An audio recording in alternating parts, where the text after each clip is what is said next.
Dhiifama har'a galgala bahuu hin danda'u qofaa koo ta'uu qaba. Namoonni baay'een kana jechuuf ni yaadu. Garuu gaaf tokkollee dubbatanii hin beekan. Kunis immoo namoota biratti qofaa ta'uun maqaan badaan waan itti kennameefidha. Namoonni qofaa ta'uudhaan sodaa faana wal qabsiisu. Yeroo hunda namni qofaa isaa ta'ee argamu akka jallaatti lakkaawwama.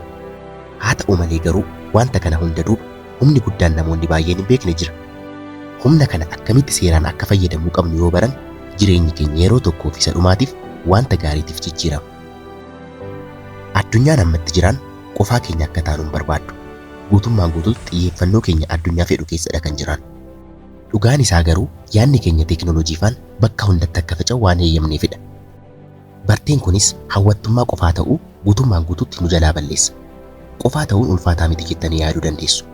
Haa ta'uuti garuu namoonni tokko tokko daqiiqaa 15f callisanii turuurra miidhama qaamaa keessa osoo turanii filatu. Kanaaf qofaa ta'uu akka humna guddaatti fayyadamuudhaaf dursa aartii waan tokkoyyuu gochuu dhiisuu beekuun sirriitti nu barbaachisa. Aartii waan tokkoyyuu gochuu dhiisuu jechuun ofii keessan faana qofaa keessan ta'uudhaaf eeyyamuu fi gammaduudhaaf yeroo argachuu jechuudha. Yeroo tokko tokko addunyaan dammaquu ishiitiin dura obboroodhaan hirriba keessan irraa yommuu kaatan wanti hundumtuu hammam calakka jedhe hubattanii beektu. Yeroo sanatti yerichis baay'ee kan dheeratu nutti fakkaata. Wanta barbaannu gochuudhaafis carraas nuuf kenna. Waa'ee wanta barbaannu akka yaadnuuf guddisee nu gargaara. Dhugaadhumaan taanaan aartii waan tokkoyyuu gochuu dhiisuu jechuun kanadha. Humna qofaa ta'uu isa hangafaa. Abbaa aartii homaa gochuu dhiisuu ta'uudhaaf immoo shaakala baay'ee gochuun ni barbaachisa. Al tokko shaakala kana sirriitti gochuu yoo dandeessan yeroo fi bakka kamittiyyuu humna kana fayyadamuu dandeessu jechuudha. Kana yommuun jedhu garuu aartii hooggantummaa irraa fagaachuu yoo ta'e dhibaa'ummaa faana waliin hin dhayinaa. Tooftaan kun gonkumaa wanta adda ta'edha. Baay'ee barbaachisaa ta'uusaarraan kan ka'e yaada dhiphinaa fi cinqamuu obsuudhaaf korporeeshinoota guddaa keessatti akka tooftaatti kennamaa jira. Kanas haala sirrii ta'een gochuudhaaf qofaa keessan ta'uun sin barbaachisa. Dabalataanis sammuu keessan banaa gochuu qabdu. Falaasamaan lammii Firaans Bileez Baaskal yeroo tokkotti akka dubbatetti rakkinoonni dhala namaa kan burqan dhalli namaa kutaa tokko keessa qofaa isaa taa'uu dadhabuu isaarraan kan ka'edha jedha. Yeroo qofaa keessan dabarsuun baay'ee ulfaataa ta'e kan isinitti mul'atu yoo ta'e sababoota lamaan akka ta'e beekuu qabdu. Sababiin inni tokkoffaan qofaa keenya yommuu taanu nutti hin tolu. Inni lammaffaan immoo dhugaa jireenya keenyaa baachuu waan nutti ulfaateef. Kanaaf gara isa jalqabaatti yommuu dhufu inni jalqabaa balleessaa keessan miti. Hawaasni keenya wanta nutti hin tolle bifa kamiinuu akka fudhannuuf nuuf hin eeyyaman. Wanta nutti hin tolle yeroo hunda akka balleessinuuf nu dhiibu. Garuu wanti xiyyeeffannoo keenya fudhatan baay'een osoo jiranii akkamittiin xiyyeeffannoo qabaachuu kan dandeenyu. Xiyyeeffannoo qabaachuu gonkumaa hin dandeenyu. Dhugaan isaa immoo kan dubbatu nuffuun homaa dogoggoraa kan qabnedha. Haala uumamaa waan ta'eef wanta adda hin jenne keessummeessuuf kan uumame waan ta'eef. Wanta nutti hin tolle balleessuu jechuun akkuma dhukkubaati. Dhumni keenya gadaduu qofaadha. Yeroo dheeraadhaaf nuffuu yoo dandeenye sammuun keenya haala gaariin mankaraaruu jalqaba. Kan sirriitti nu barbaachisu kanadha. Sababiin inni lammaffaan immoo hojii xiqqoo ni gaafata. Haa ta'u malee garuu wanta kana karaa isa sirriitiin hojjechuu yoo barbaaddan isiniif yaadawwan keessan qofti waliin ta'uu qabdu.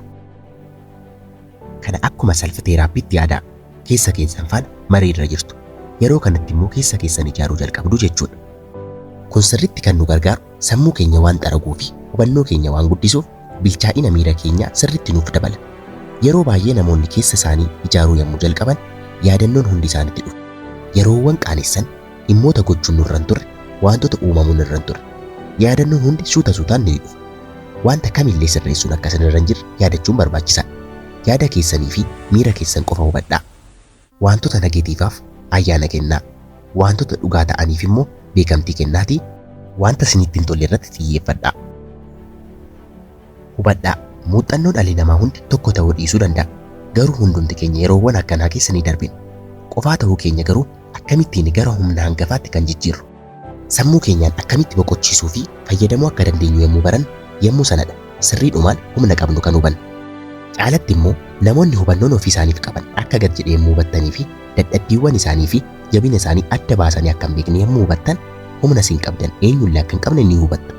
Kanas fayyadamuudhaan immoo wantoota gara sammuu keenyatti dhufan qorachuudhaan jireenya keenya keessatti wantoota gatii qabanii fi hin qabne sirriitti adda baasnee beekuu dandeenya jechuudha. Kunis waa'ee ofii keenyaa hubannoo gadi fagoo akka qabaannuu fi eenyummaa keenya sirriitti akka beeknuuf nu gargaara.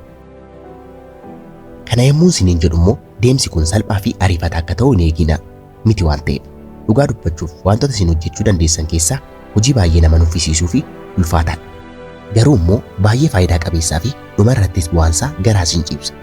Yeroo keenyattis namoota falaasamaa gidduudhaa Naavaa Raaveekoont kana sirriitti nu hubachiiseera. Sammuu keessan akkuma iimeeliin booksitti yaadaa jedha. Guyyaa guyyaan iimeelonni hin dubbifamne walirra naqamu. Iimeelonni kunniinis miirota keenya, rakkoowwan keenyaa fi wantoota xiyyeeffannoon keenya isaan barbaachisu akka ta'an ni ibsa. Haa ta'u malee garuu rakkinoota sanaaf furmaata akka kennu nuti wantoota biraatiin yommuu yaadni keenya fudhatamu jireenya keenya ni irraanfannaa jedha Naavaa Raaveekoont. Kanaaf ganama yookaan immoo halkan callisa keessa teenyee armam keessa ta'uudhaaf yommuu yaallu yaadonni baay'een sammuu keenya keessa kan naanna'an iimeelota nuuf dhufanidha. Sammuun keenya yaadota nuuf fidee fi sammuun keenya keessa wantoota sirreessuun nurraa eegamu sammuun keenya nutti hima. Nuti garuu wanta xiyyeeffannoo ittiin kennine armam keessa yommuu taanu hundumtuu dabareedhaan nutti dhufa. Deemsi kunis baay'ee sodaachisaa fi baay'ee nuffisiisaa ta'uu danda'a. Garuu immoo wanta sammuu keenya keessa dhufu tokkoon isaa xiyyeeffannoo itti kenninee iddoo qabachiisuun nurraa eegama. Jireenya keenya keessa wantoonni barbaannu tokkoon isaanii salphaa miti. Wanta hundumaaf wal'aansoon barbaachisaadha. Walitti dhufeenya fayya qabeessa yoo barbaaddan ulfaataadha. Ulfaatina hir'isuu yoo barbaaddan innis immoo ulfaataadha. Dhaabbata hundeessitanii dargaggummaadhaan sooroma bahuu yoo barbaaddan innis baay'ee ulfaataadha. Garuu immoo gatii waan qabaniifidha baay'ee ulfaataa kan ta'an.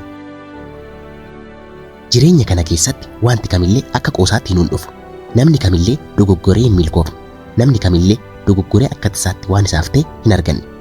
Namni hundumtuu wanta argate hundaaf wareegama kaffaluun isarra ture. Kanaaf yoo xinnaate guyyaatti al tokko wanta sammuu keessan keessa jiru qulleessuuf yoo yaaltan guyyaa guyyaatti osoo hin nuffiin yaada tokko sammuu keessan keessaa baasaa hammuma deemtan sammuun keessan duwwaa ta'aa dhufa. Sammuun keessan duwwaa yommuu ta'u immoo wanta hin tolle keessa gala. Wanta akkanaa keessa yommuu ta'u immoo yaaduu jalqabdu. Kan yaaddan garuu wanta gaarii qofadha. Ammaan booddee sammuun keessan rakkinoota inni furuu barbaadu akka hin jirre waan hubatuuf taa'ee yaadota isiniif burqisiisaa jechuudha. Kanaaf sammuu keessan gara advaanteejii keessanitti fayyadamuu dandeessu. Sammuu keessaniifis bilisummaa yaaduu kennituuf jireenya keessan fuulduraas sirreessuu jalqabduu jechuudha. Akka Naavaa jedhetti yoo ta'e isteetii kanarra yommuu geessan aartii homaa gochuu dhiisuu isa sirriitti argattaniittu jechuudha. Ammaan booddees wanti hundumtuu akka yaaddanitti ulfaataan ta'u wantoonni isiniif salphachaa dhufu. Akkuma nama kaanii wantoota jireenya keessan waliigalaa keessa jiran sirreessuu jalqabdu. Erga sirraa'ee boodas jireenya sirraa'ee jechuu dandeessu jechuudha.